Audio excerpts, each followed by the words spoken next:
اقول لكم على سر. بامبي بامبي بامبي بامبي بامبي بامبي لونه مش بامبي. والله البكيني لونه مش بامبي، وبامبي بامبي بامبي اللي في كل حتة دي مش حقيقية، دي دعاية تجارية بس علشان خاطر الضغط المجتمعي اللي طول الوقت بيبقى على الست في ان هي عندها قصور في حاجة معينة او عندها مشكلة في حاجة معينة. بامبي، فانت مش عروسة لعبة عشان يبقى لونك بامبي. التغيير اللي بيحصل من منطقة البكيني ومنطقة الاندر ارم بيتعرضوا لتغيرات هرمونية من مرحلة الطفولة اللي هي بتتنقل فيها البنت أو الولد، لأن ده بيحصل للنوعين، بيحصل للراجل بيحصل للست. بيحصل من مرحلة الطفولة الانتقال لمرحلة البلوغ تغير هرموني في بعض المناطق اللي هي زي منطقة الأندر أرم ومنطقة البكيني، وظهور الشعر في المناطق دي. ففي تغيرات هرمونية على أساسها بيتغير لون الجلد، وبيتغير كمان فسيولوجيته بوجود ظهور الشعر في المنطقة دي.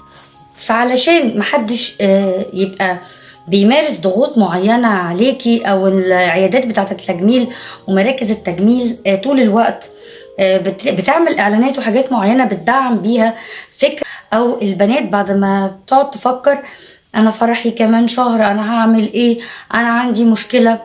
أنا هقولك إمتى يبقى عندك مشكلة بالظبط، وإيه الحاجات اللي ممكن تعمليها، وإمتى ما يكونش عندك مشكلة، علشان خاطر نعرف المشكلة ونعرف أسبابها وطرق حلها.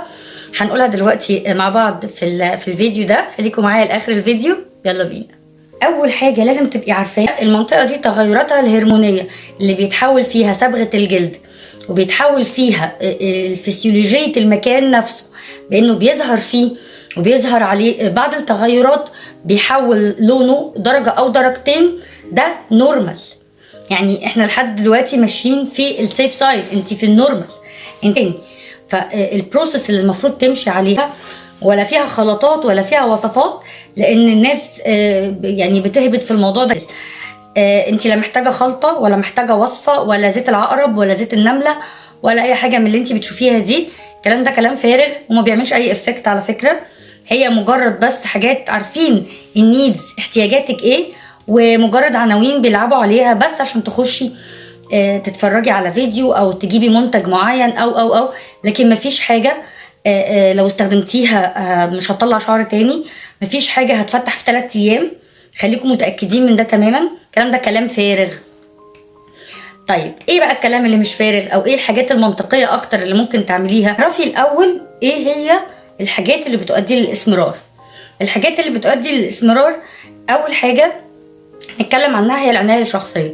العنايه الشخصيه بتبدا بالكلينزر، غسول للمناطق الحساسه. ليه غسول للمناطق الحساسه؟ وليكن ده هو في انواع كتير، بس خلينا في مثلا النوع ده من كير فري، ده اللي من غير بامب العادي، ده بالالوفيرا فيتامين اي.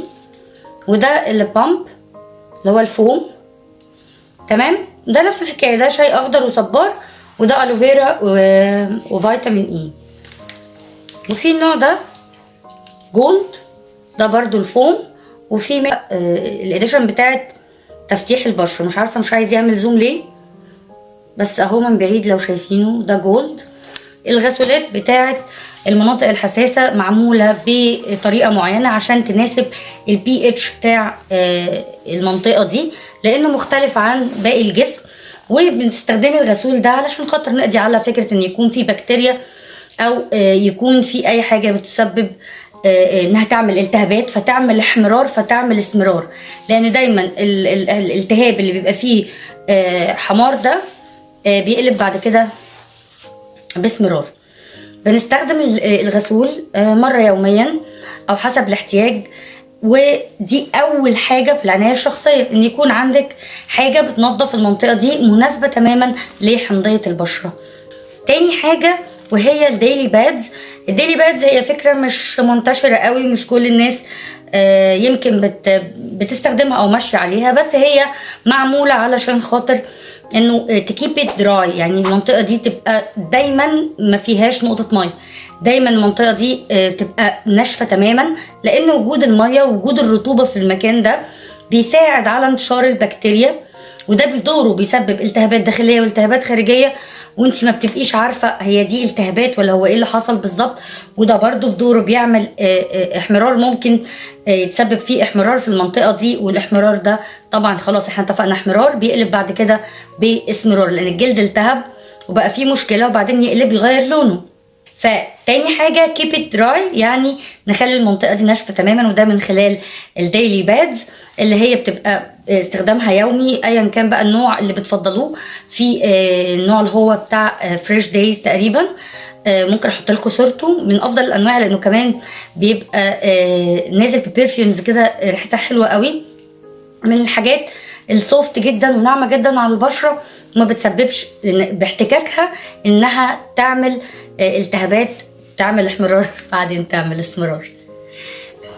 تالت حاجه ان دايما تكوني عارفه ان البادز اللي هتستخدميها، سواء كانت الديلي بادز او البادز اللي بتستخدميها اثناء البيريود، لازم تكون قطن بيور، قطن بيور، لان الاحتكاك خلال الفتره دي مع البليدنج نفسه هيعمل لك مشكله. فكره ان الباد نفسها بيبقى الكفر اللي عليها الخارجي بلاستيك او ايا كان نوع الماده اللي متغلفه بيها الباد ده، مع الاحتكاك مع البليدنج هيعمل لك مشكله كبيره جدا، برضه هتعمل التهابات والتهابات شديده جدا. فلازم تكوني مختاره البادز اللي هي الخاصه بالوقت بتاع البيريود، لازم تكون حاجه قطن، ولازم تكوني بتراعي انك تغيري الباد كل ساعتين 3 بالكتير، علشان خاطر تتجنبي وجود فكره ان انت يبقى فيه بليدنج باحتكاك الجلد يعمل لك مشكله. رقم 4 بقى اللبس اللي احنا بنلبسه بيكون احتكاكه مباشر بالجلد، خاصة في منطقة البيكيني لازم يكون قطن، لان ده اللي محتك بالجلد مباشرة. وده لو احنا لابسين حاجة بوليستر، لابسين حاجة القماشة بتاعتها ايا كان نوع القماشة غير القطن، الاحتكاك ده بيسبب غمقان لمنطقه البيكيني، وبرده في ناس بشرتها ما بتستحملش وبيعمل لها اسمرار. تجنبا لحدوث المشكله دي لازم طبعا تكوني بتختاري كل ملابسك المباشره للجلد، ومش بس منطقه البيكيني بس، عشان بنتكلم على منطقه البيكيني تبقى كلها قطن 100%.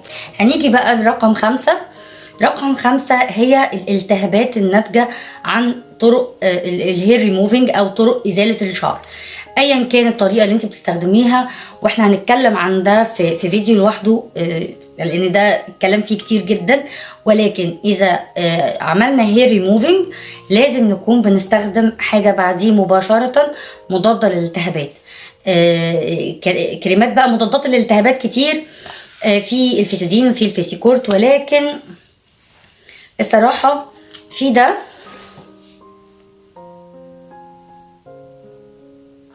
ثانية واحدة كده، ده اسمه كوادروديرم.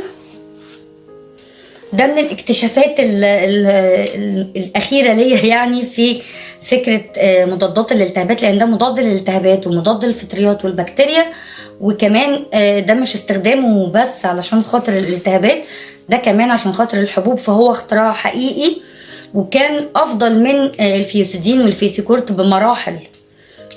الصراحه انا مجرباه عشان خاطر بشرتي، وبيستخدم كمان بعد الفلامينجو ممكن تحطيه على البشره علشان يبقى مضاد للفطريات والبكتيريا، وعلشان خاطر لو في حبايه بتشاور نفسها تطلع بعد ما بنشيل الجلد الميت وكل الحاجات دي، هو هايل في الموضوع ده. فالالتهابات الناتجه عن ازاله الشعر لازم بعديها على طول نكون بنستخدم حاجه مضاده للالتهاب، بنحطها على الاريا كلها، ونتاكد تماما انه اتشربتها مره او مرتين في اليوم لمده 3 ايام. ده هيساعد انه ما يحصلش الاحمرار اللي احنا بنتكلم عنه، وده من اهم الحاجات في النقطه دي بالذات بتاعت الهير ريموفينج اللي الناس بتغفل عنها تماما، لان هي دي من مسببات الاكثر شيوعا بقى، واللي شفتها على تجارب كتير جدا اللي بتسبب اسمرار. اولا طرق ازاله الشعر نفسها، في الطريقه نفسها بتسبب الاسمرار وبصوره بشعه يعني، ومش بس اسمرار، بتعمل مشاكل تانية كتير.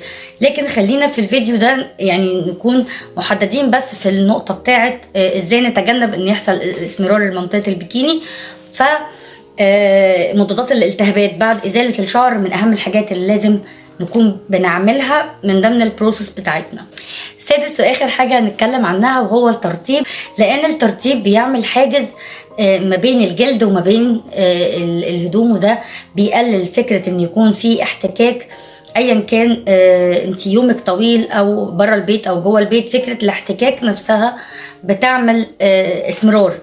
فلما بتكوني مرطبه جسمك عامه او عامله ترطيب كويس قوي لمنطقه البيكيني مثلا، فهيقلل فكره، يعني الترطيب ده هيعمل حاجز فهيقلل فكره الاسمرار نتيجه الاحتكاك.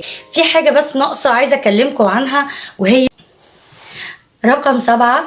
الروتين المفروض اللي يكون بيتعمل اسبوعيا، يعني انه بيتعمل سكراب من مره لمرتين في الاسبوع، عشان نتجنب فكره انه الجلد الميت يكون موجود على سطح البشره ويقفل المسام فيعمل بثور او يعمل جلد الوزه. فبرضو دي من ضمن المشاكل اللي طبعا بتعمل اسمرار، وطبعا بتخلي الاريا نفسها شكلا وموضوعا مش لطيفه، لان احنا مش بنهتم بفكره ان احنا نشيل الجلد الميت، لان ده بيأثر جدا في الهير ريموفينج وفي الشكل العام، ان الجلد نفسه بقى فيه طبقات متراكمه، ما بنشيلش الطبقه الميته، فظهور الشعر بيبقى فيه مشكله وبيعمل جلد وزه. جلد الوزه عامه انا كنت اتكلمت عنه في فيديو هتلاقوه على القناه، لكن في المنطقه دي وهي منطقه حساسه جدا والجلد فيها ارق اكيد من منطقه الرجل او منطقه الايد، فلازم تكونوا بتعملوا البروسيس بتاعه السكرابنج اللي بيتعمل على الاقل خالص مره واحده في الاسبوع، لكن هو بيبقى من مره لمرتين عشان نتجنب فكره ظهور الشعر تحت الجلد. وبكده يبقى احنا اتكلمنا عن كل العوامل اللي ممكن تؤدي الى فكرة الالتهاب اللي بيؤدي الى اسمرار او الاسمرار مباشرة.